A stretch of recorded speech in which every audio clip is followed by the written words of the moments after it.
인천을 강타한 붉은 수돗물 사태, 도저히 해결될 기미가 안 보입니다. 결국 박남춘 인천시장이 대응 미흡을 인정하며 시민들에게 사과했습니다. 취재 기자와 자세한 이야기 나눠보겠습니다. 이재필 기자가 스튜디오에 나와 있습니다. 이재필 기자, 박남춘 인천시장이 이 대응 과정에서의 부족한 점을 결국 인정을 했네요. 네, 맞습니다. 지난달 30일 인천시 서구 지역에서 이제 붉은 수돗물이 나오기 시작을 했는데요. 이후 영종과 강화 지역에서도 이제 붉은 수돗물이 확인이 되기 시작을 했습니다. 문제는 20일이 다 돼가는 현재까지도 이 문제가 해결되지 않고 있다는 건데요. 네. 피해를 입은 시민만도 1만 가구로 확인이 됐습니다. 지역 학교도 수돗물 문제 때문에 급식을 중단한 상태인데요. 시민들은 강하게 반발했고 결국 17일 오전 박남춘 인천시장이 기자회견을 열고 시민들에게 사과했습니다. 박남춘 인천시장의 기자회견 상황을 직접 한번 보시겠습니다. 피해 초기 적수나 탁수가 유관상 줄어드는 과정에서 수질 검사 기준치에만 근거해 안전성엔 문제가 없다는 식으로 주민들께 설명을 드려서 불신을 자초하기도 했습니다. 모든 상황을 대비한 철저한 위기 대응 매뉴얼을 준비해 놓지 못한 점, 초기 전문가 자문과 종합 대응 프로세스가 없었다는 점, 시장인 제가 다시 한번 사과드립니다.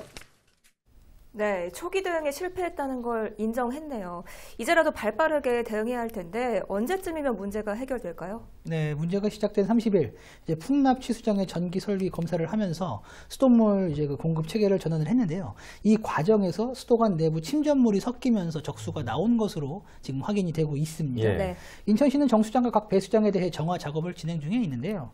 배관에 구멍을 뚫어서 이물질을 직접 방류하는 이런 조치도 지금 이어가고 있습니다. 특히 30일까지 송수관과 배수지를 대상으로 해서 수질 모니터링을 실시하고 수질 개선 추이를 살펴본 다음에 이에 맞춰서 배수관과 급수관의 지속적 방류도 실시할 방침인데요. 박남춘 인천시장은 6월 하순쯤이 되면 기존의 수질을 회복할 수 있을 것 같다고 이야기를 했습니다. 네, 알겠습니다. 이 조명래 환경부 장관도 문제 해결을 위해서 인천을 방문을 했죠. 현장 상황은 어땠습니까? 네, 맞습니다. 박남춘 인천시장과 이제 조명래 환경부 장관은 17일 오후 1시, 그러니까 이제 박남춘 시장의 기자회견 이후에 서구 공촌정수장과 청라 배수지 등을 방문을 했는데요. 예. 특히 조 장관은 이 자리에서 이제 원인을 밝히는 것도 중요하지만 수계 전환 업무를 어떻게 진행했는지 상세히 확인해 볼 필요가 있다고 강조를 했습니다. 그리고 환경부는 지난 7일 조사반을 꾸리고 붉은 수돗물의 원인이 무엇인지 현재 지금 조사 중에 있는데요.